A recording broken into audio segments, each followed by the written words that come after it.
Welcome back to Finance Unplugged. Today's guest is Jatin Dusad, a chartered accountant and wealth advisor carrying forward a legacy that started when his grandfather founded BL Dusad Co back in 1977. Now, alongside managing the family practice, he's building Nivo, a modern wealth advisory platform. Jatin, welcome to Finance Unplugged. It's so great to have you here with us, man. Thank you, Arav.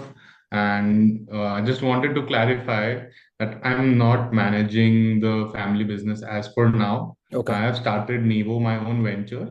So Mhm. that has happened after I've left managing our family's practice. Jatin, let's start from the very beginning. I know for a fact that there's so much that I can learn from you, and I know that the listeners can learn from you as well. But before we get into the insights, I want to know what specifically made you want to get into chartered accountancy. Was there a particular reason as to why you ended up going forward with this particular path?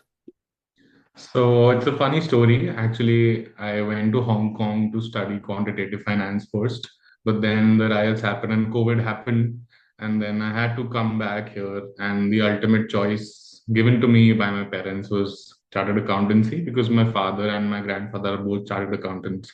So I wasn't very keen on taking up the course, but then we had a lot of free time during those years of COVID. So I quickly finished up the foundation exam and then I cleared the intermediate exam as well. And after that, we had 3 years of articleship. So during that time, I had done my articleship here at the office itself. And during the free time, I started learning about stock markets. My interest lied in that only from the school time. So I went deeper into that. I completed a few courses from NIFM and NISM. And then I built interest and focused on that sector more. And sooner or later, I had started basic not advisory, but just then good communication towards our clients who were interested in the markets. We had a good discussion about it. And that is how I came into this path. And last year I completed my final CA finals and here I am.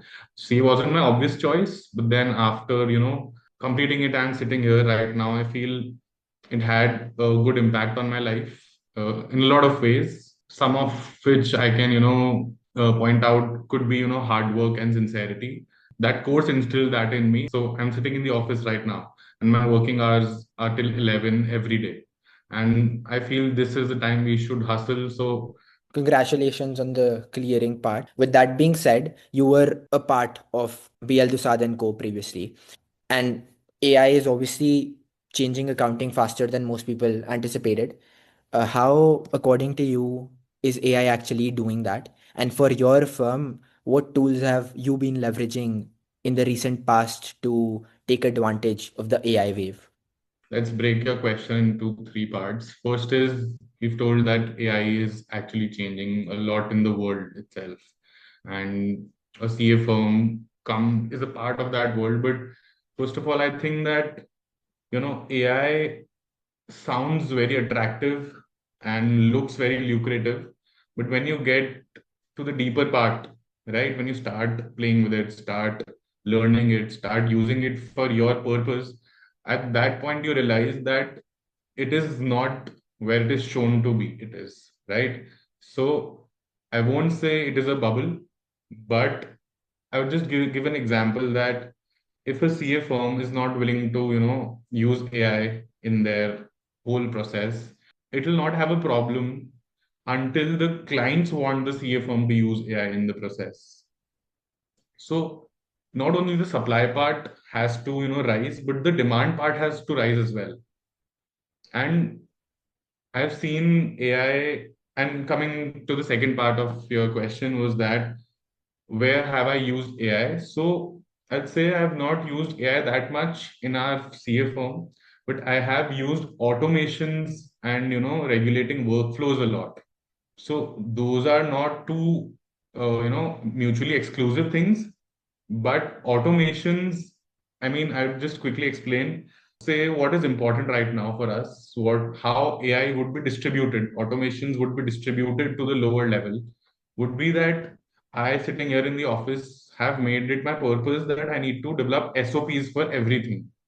So I've told all the employees, all the articles to write SOPs, step by step, process of each and everything, so that whenever the opportunity comes, whenever the tool comes, because the tools are still in making right now, even the bigger software companies in India are, trying to understand it.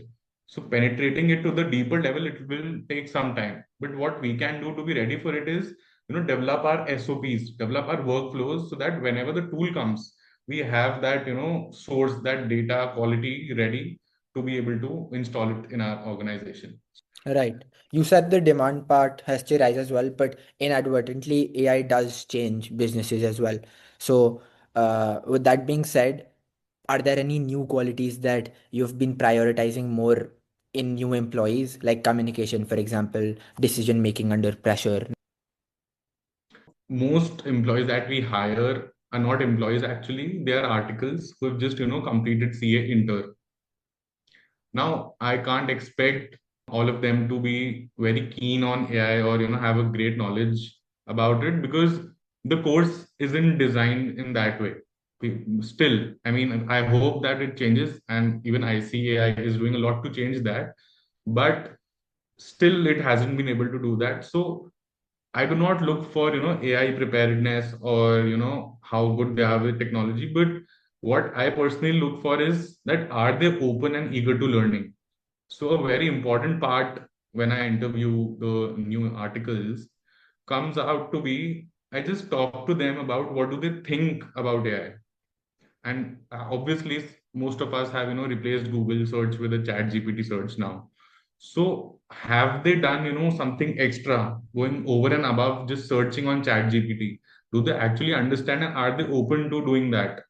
And have they understood, that how could this impact our profession? So if that keenness is there in their mind, then they are most welcome to join us. And I personally have made it a goal, because I am a recently qualified chartered accountant. So I've made it a goal that the articles and the employees who are joining us, they're not stuck with the conventional and basic practices that have always existed in our firm, our kind of firms, but instilling the AI first thought process in all of them.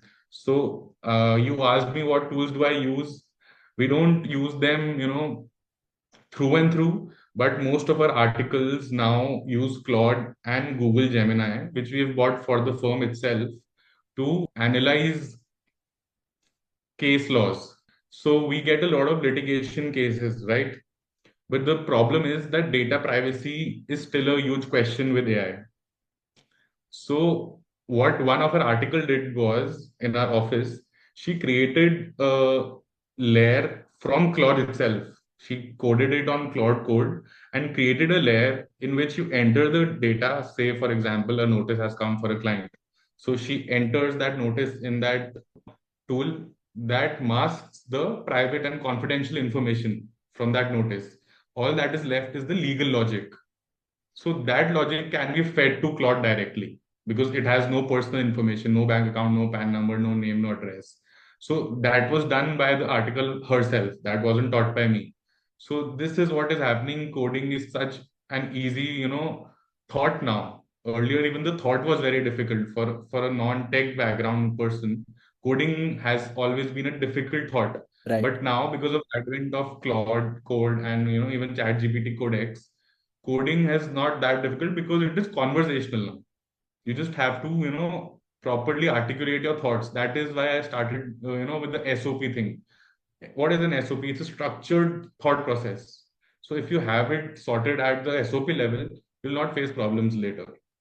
This is kind of an unrelated question that I have for you. I was reading this article and I saw that Claude surpassed ChatGPT in daily downloads per day this last month or so, maybe this last week.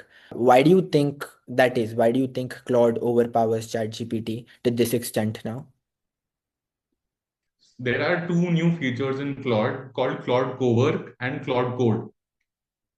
Even ChatGPT has launched Codex right now, but Cowork is the actual game changer. What Cowork does is it enters your PC, and say, for example, you want to manage a folder in your PC which has a lot of files, say Arav's all achievements, all the things you've done in your life till now, all the certificates, all your dream colleges, everything. You give Cowork the access to that folder in your PC and just tell Cowork to, write the best essay for you for XYZ this college. And you can, create this as a skill.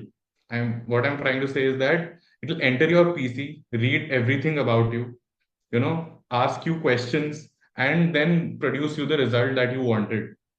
Now, this whole workflow can be created as a skill in Claude. So once it is done for you, think of it as a business proposition. Hundreds of students need the same thing, right? So you have created one SOP, one structure. Now you can, just ask for the basic information of other students, and you can run that whole skill once again in just one click. So that is what Claude offers, and this is just 1% of what I'm telling you. So just before we were talking, I had developed a whole about 25 pages website. Pages by pages, I mean different sections and different everything attributes. And all that was done by a Claude plugin. I mean, I'm not a very big expert on AI and everything. For that, I'll be, telling you whom to follow, whom to see.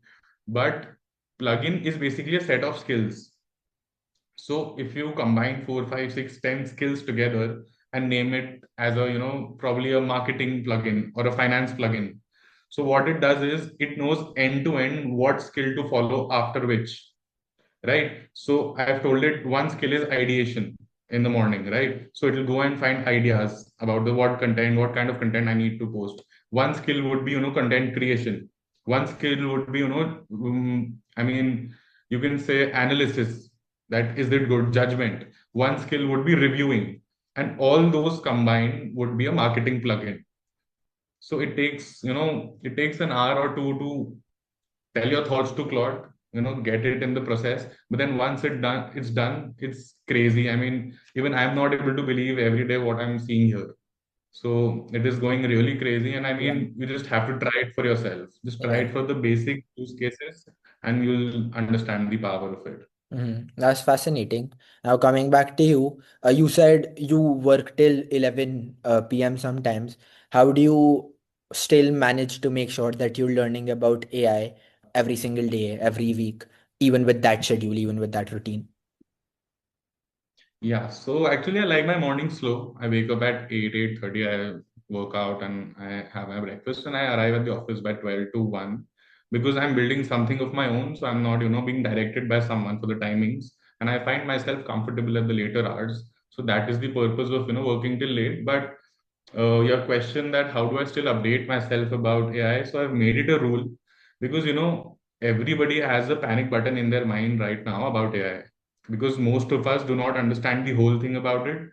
We want to learn, but then it is moving so fast that even the people who actually have the back end knowledge for it, even they are not able to cope up with the pace of AI.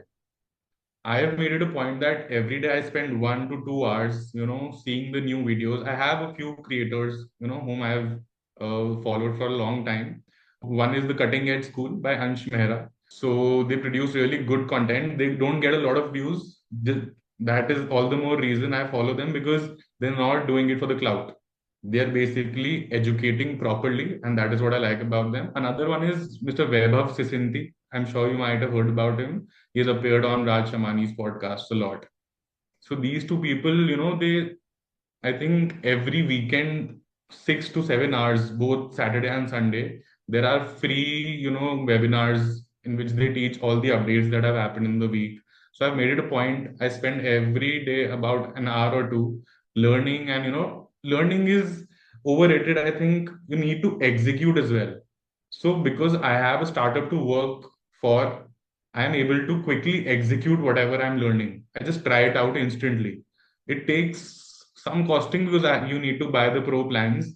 But then, I mean, if you would ask me if I would be hiring an employee for 50,000 a month or spending 50,000 on an AI, whole set of AI, I would definitely choose the AI because it does the work of about 10 to 15 employees for me. And this is not something I'm saying because I've heard and I've seen that it will happen. This is actually being done for me in my personal venture, not in the CA firm. But in my personal venture, I have a marketing plugin, I have a finance plugin, I have had a whole, plugin which helped me throughout the process of registering my LLP. So my father was like, why do you want to do it yourself? There are people in the office who know how to do it. Just give them your details and they'll do it for you. I told him that I actually want to, see how good Claude is with them, the information, the process, and then I'll obviously, to recheck it, to fine tune it, I'll go to the department which is necessary and I'll do that. But you'll be surprised, even the people who reviewed it, they were surprised to see the quality of the, say the LLP agreements, say the, incorporation documents. Everything was so top notch because what Claude has, instilled in it is that it connects. There's a tool called connectors. So you can connect it with your Reddit, your Google search, each and everything. I mean, a human can only, try out 10 to 15, 20 websites in an hour. This Claude plugin, these Claude skills, they go through about thousands and thousands of websites and resources available. And then you need to be smart enough to see if they're not going wrong, right? So you need to be smart to see that you are the person judging their result. They are not judging their result. Even I'm talking about Claude. So that is what I've learned all the while I've used it. And this only happens when you go deeper and deeper into a tool and understand more about it. Mhm. Yeah. So the key takeaway that I see here is the fact that you have to execute while learning as well. You can't just learn hours of content and not execute. For somebody who's say 20, 21, 22, they're still in the middle of pursuing their CA journey and they want to maybe start their own CA firm in the near future. What would you tell them to focus on at this stage? I tell you what I feel I should have been told when I was doing the same course. We are never told that the profession is going outdated because the teachers who are teaching us, even they are running a business. Even Yes. the all the people associated with the profession are pushing the profession upwards only. But what I feel is the technology is running much faster than the profession. And it's not that ICAI is not doing much with technology, they are doing. But the problem is even the biggest people in tech are not able to cope up with the speed. So I don't expect ICAI or even the students you're asking for to cope up with that. What can be done is that you need to understand that with the development of more technology, more blockchain, more AI, more data centers around the world, there has to be an associated risk with it, right? So that is a information systems risk. So the field which is going to be developed and will have huge demand would be information systems auditors, people who can audit and assess the risk of AI. For example, I told you the data privacy, data breach issues that AI still has. So people who can manage that, who can audit that, assess that, that profession is going to be in huge demand 5 years from now. I can't say about 10 to 15 years because I am so perplexed by the speed of change every day that I can't see what will happen in 10 years. But in next 2 to 3 years, this field of data privacy, data management, information systems management, all these fields would rise a lot. And students, what they can do is most of these companies, most of these LLMs, big models, they have a pro plan for free as well. I mean, they have some plan which you can use for free. And for students, there are a lot of things. You just need to have the hunger to explore your options, right? So just go to those tools, use whatever you can. For example, for CA students, Notebook LM is a tool which is a gold mine. I mean, I don't think our role would, be less significant in the future. People often say that all these accounting and auditing roles would, go obsolete after a time. AI will take over everything. But as I told you, we will be even in more need after all this happens because there are no set of professionals who are being trained to deal with these kind of risks. So it ultimately comes on you. because ICAI also offers a lot of risk management courses. They offer DISA, CISA. These are courses designed for this only. Students should, get heavy on the tech part, and it is easier than ever. I mean, you don't need to understand one line of code, but the golden thing is if you spend 2 months and understand what is Python, what is JavaScript, what is HTML, don't understand coding, but just understand the purpose of it, the logic of it. And after that, if you use AI to write for you, to code for you, to build for you, it is a game changer. And I swear, I'm not from a tech background. I completed commerce with maths from 12th CBSC. I finished BCom and CA. There was no tech involved, but I code every day just by my English words. No coding, only English words. It is that easy, and these companies are going to make it easier. I mean, their financial model is going to, be meaningful to them only because of distribution, and distribution can only happen when the masses understand. And masses can't understand code; they can understand conversations, right? So it is going to get easier day by day. Just get a basic sense of coding and logics and tech, and you'll be good with the future. Right. You've given such practical advice so far, and I have only one last question for you. This one's a little more reflective. I saw on your profile that you had the option of breaking into investment banking, maybe even private equity at one point of time. From all of these different occupations in finance, which one do you think will be the most affected by AI and how it's changing? Because you mentioned that even the most dedicated individuals are not able to cope up with how AI is changing. I don't think affected here should be construed in a negative way. I think it should be construed in a positive way, because what AI is effectively doing is that it increases your efficiency by, I don't know, 2, 3, 4, 5, 10x. And what it, phases out is all that repetitive and redundant process, which ultimately the person who was doing it did not even like it. So those kind of people in any profession, any designation, they would be slowly phasing out from the scene, because repetition and redundancy has never helped them as well, right? And AI is here to remove that middle layer only. It will not remove the top layer and the bottom layer, right? And it's a very funny theory that I feel I've seen people talk about it as well, that the hierarchy chart is reversing in traditional accounting and auditing firms and investment firms, because the younger generation is more AI ready now. They can do the work. Say I assign you a project report, you can use Claude with all the context and resources. You can complete that file in an hour at max.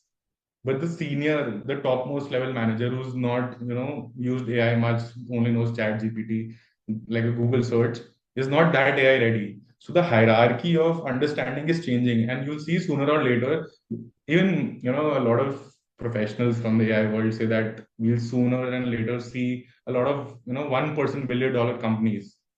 So if you think that statement is exaggerated, 1% crore rupee companies or 1% 10 crore rupees companies is not an exaggerated statement. And in India, that thing also matters a lot. It's a big, big number for India, right? And it is not difficult. Trust me, it is not difficult, because the amount of resources you needed earlier for building a business, developing an idea, for executing, for distribution, for marketing, for sales, all those functions have been substituted by AI. You just need to know how to do it. And whichever process is redundant, repetitive, that will all get automated sooner or later. I've seen it in my firm, I've seen it in my business, I'm using it currently. And India is still, behind. I mean, not even a percent of the whole population understands AI really. But the Western world, a lot of companies, bigger companies, have used Claude as their whole and soul